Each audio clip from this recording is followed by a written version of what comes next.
play, which Orcane does have set play, but it's kind of not that good. It takes a bit to get going because particularly it's a lot of like offstage edge guarding kind of set play. It's like Millia, where like once you get them into that hard knockdown stage, then you get the set play. Yeah, and even compared to Ellie, right? I mean, with Steam, same deal. You can run into it and parry it, but Ellie can put Steam in the air. Yeah, and then it's just can't put puddle in the air. Yeah, so. no puddle in the air for Orcane. And game one going to start us off on Merchant Port, of course, the Arizona Classic. That being said, you know, Breadstick being thrown off stage, we're already stuck in the corner, and that could be very bad for Orcane. We didn't really talk about their edge guarding dynamic much, but these characters both have fairly similar recovery, kind of, sort of.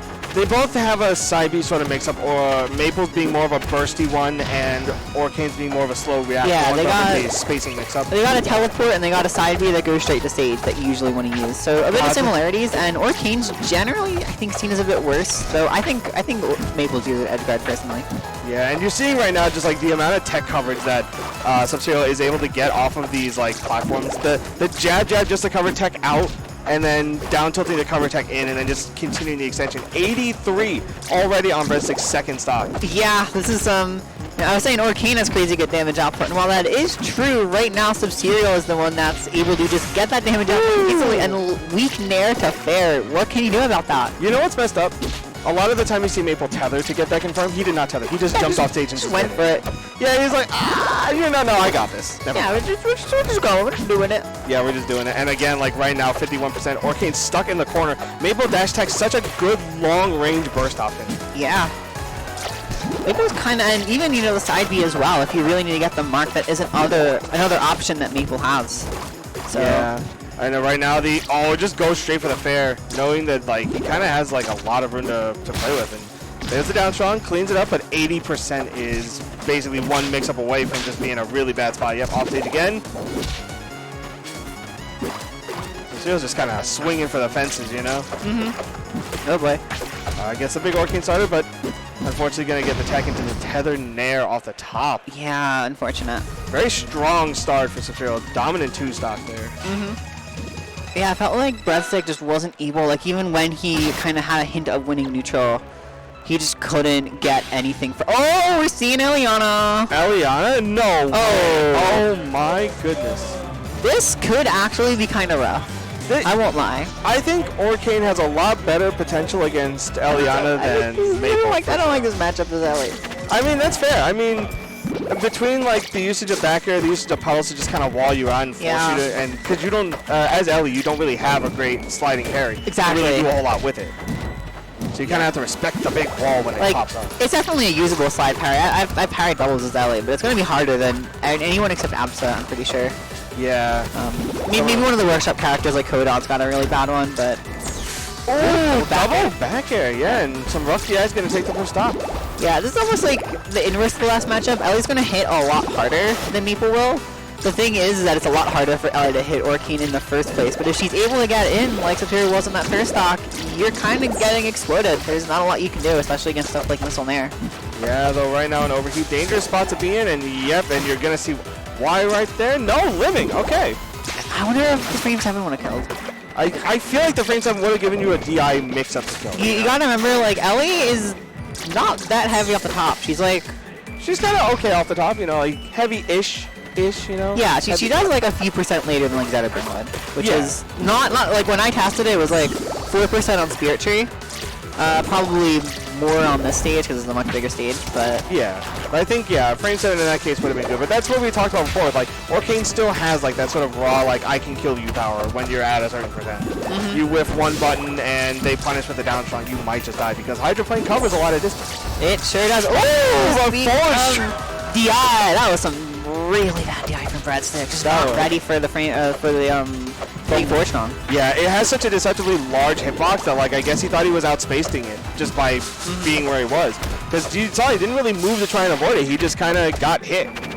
Yeah, I mean, sometimes you get a little overconfident. You think they're outside of their the range that they need to be in, but... That was up tilt upper. Yeah.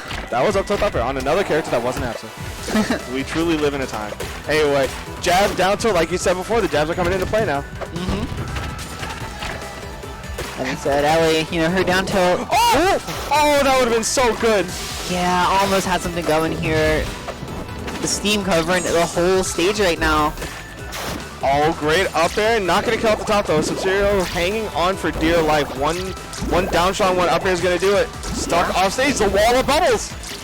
Bubble wall. What will he do? Oh, No slide. There's no slide there. Yeah, probably messes up the dash input or something of the sort. Because that really should have been the kill. And now Breadstick finds it with the frame 7. There we go. The bad DI coming into play. Every once in a while, you just can't do it in time. Your brain just gets fried. Yeah, you flinch and there it happens. Another Arcane. The corner has been... And another Ellie. Oh boy, it was definitely winnable on Subserial's part. Yeah, there's no shying away. To give him credit, I don't know if most Ellies feel this way, but I think that's a terrible stage for Ellie, and it's an amazing stage for Arcane. Arcanes will always go to that stage. That's been the case since like 2018. It feels like. Yeah, so I think if Subserial can get a good stage like Treetop, which perhaps. I think this is a solid stage against Arcane. Yeah, Arcane doesn't run away on this stage. I see the logic for sure. The thing about it is Ellie kind of runs away harder than Arcane, but the edge guard is going to be a lot better for Ellie than it is for Arcane, and you can set up edge guards pretty well here. So, bit of a mixed bag, but I do see the logic. Yeah, we saw almost right there that hasty eject might have almost costed Subserial the stock. That Nair, if that had connected, would have just been done. Yeah. The best thing you can do against Ellie in snack form is just if you have an active move, you gotta use your active moves against that. And I don't know what Arcane would have. I guess fair bubbles, but that's really hard to get an actual punish off of. Oh, manages to make it back. Has enough drift off of that up B.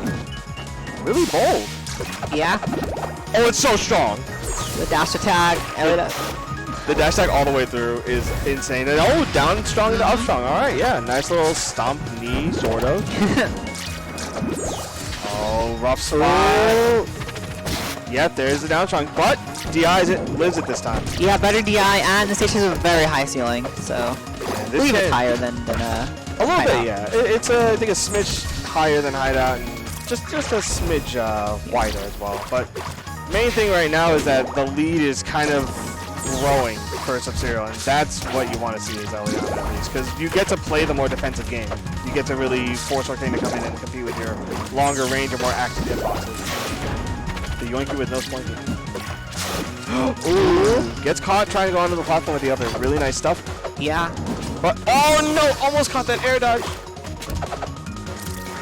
Alright, gonna go to the puddle, up tilt too slow. Could have just down tilted and read the DI, but unfortunately Subserial not gonna be able to find it. Now has to find another opening against Arcane. That can be really difficult for this character. Oh yeah, for sure. Especially with that back air being such a good, disjointed, swinging hitbox to kind of throw on wall out Eliana with. Yeah. Right now the percentage just climbing insurmountably, but up B's gonna kill at the top. Mm-hmm. There you go. The real killer for Ellie against some of these short characters is that Ellie's so floaty and just the droplet stopped it from happening. That's insane. Oh no, DI out. Uh-oh. Great parry there from Subserial. Gonna just call it out as hard as he can, and that I feel like another F-Strong would have actually hit. I don't know. It was a little far out. Yeah, tried to go through the platform on that down strong too, but just gets caught by it. And I think you're right though. That second forward strong probably would have caught before a button could have even come out, because there was hard DI in hold. I think because Breadstick did like a droplet, right? So the F-Strong would have just broken the droplet and then hit him, and then boom, you're dead. But yeah. Right now down to 1-2. Oh no, doesn't get the second one. Yeah. Oh, expending all the resources to make sure that forward strong not connect. Yeah. Okay, there's a sweet nair, but too much heat. There you go. Yeah. Comes over ledge. And Subserial going up 2-1 right now, but I mean, Breadstick's making it look super doable. We might see Absa come out from the coin flip. We might see anyone else come out. Oh, another? And no way, it's another Ellie. No, it's a Maple. Oh, wow. Okay. I'm pretty. I see a 6-sided die over there. Yeah, it does look like. No, is that a D4? No, I think that's a D8. D8? Oh, is he back on the D8? You're right. I think he's back on the D8. I'm gonna ask him after the set. Yeah. 9? Oh, yeah, 8. 8. It's an 8. It's a D8, yeah. Yeah, it's a D8. So we have 2 more characters on the roster. Not even getting rid of any, just adding 2 more in. Yeah, and somehow we've only gotten 2 characters from a minute 4 games. I mean, with any luck, if Breadstick takes... We gotta get him, like, one of, you know, in, like, it's like some board games where you click it and it goes for you? We gotta get him one of those. You know, like with Trouble, where you, like... Yeah, Trouble, that's the one. Yeah, we gotta do slap that. Bonk. Yeah, okay. I swear, his dice, I don't want to say they're loaded, but I think he just... It feels like it's a loaded dice. He just picks it up and, like, drops it, and that's Shout out to Heatwave 5 and 4 Sylvanos rolls in a row. Oh my god, that was against Giga, right? No, that was against Plastic Dinos. Against Dino, I remember that. That was a reverse 3-0, That was messed up. Yeah, on a side note, Game 4 on Fire Capital, that's messed up. I do not like this stage versus Arcane. There's so much space for him to just run away from you and plant up bubbles, plant up puddle, and force you to approach. And we're kind of seeing that right now. I mean, I'll say, I'm not a fan of the stage against Arcane, but do you see who the Arcane is playing right now? I think I like that even less. Oh, no, yeah. That being said, this was Breadstick's counter pick, and, you know, they do have Zora down here in Arizona. He's definitely had his fair share of sets against Maple, so I'm sure he knows what he's doing here. Oh, for sure, yeah. It's just Maple is such a monster on this stage, too. Yeah. Edge guarding can be brutal. Oh, wait. I will also say Subserial does play really, really goofy. And the stage is not the best if you're trying to play goofy. So I can also see that, like, he's just confident Subserial is not going to try to lame him out, which is what you want to do on the stage most of the time. Yeah, that's true. You can't really lame out on the stage the same way as Maple as you can with, like, other characters, like maybe Ratchet or someone. You think that? I kind of think that's not true. I think she can do it really well. How do you figure? Like, you mean like sitting behind, Have you seen Elkies play on the stage? I played Elkies on You played Elkies on the stage, yeah. I mean, you have Lily, and then you can maneuver around Lily using those platforms to... Yeah, I guess as like Absu, you kind of have the privilege of like having F-Tilt to kind of work with that a little more, but as Arcane, you kind of just have to approach and you have to make all your hits. You got Droplet, sure. You have to get fairly close for Droplet, but you do have it, so... Yeah. Oh, there we go, starting to get the parries on those too, and that's big. That means that your walling option is no longer really an option. Now Breadstick has to just completely reframe neutral if you're not able to use bubbles. You have to find totally different ways, you know, mostly just using Droplet, knowing exactly when you're able to throw that out safely. Oh my god, the down strong connected there, just from underneath. Yeah, I'm giving the okay sign too. He knows what's up. Yeah, he knows. Alright, there's the back air. Off stage right now, big odds, unfortunately drop the edge guard. Yeah. Oh yeah, that was the tether. That could have been a big punish coming out from Breadstick, but no dice. Doesn't go for the double. No tether.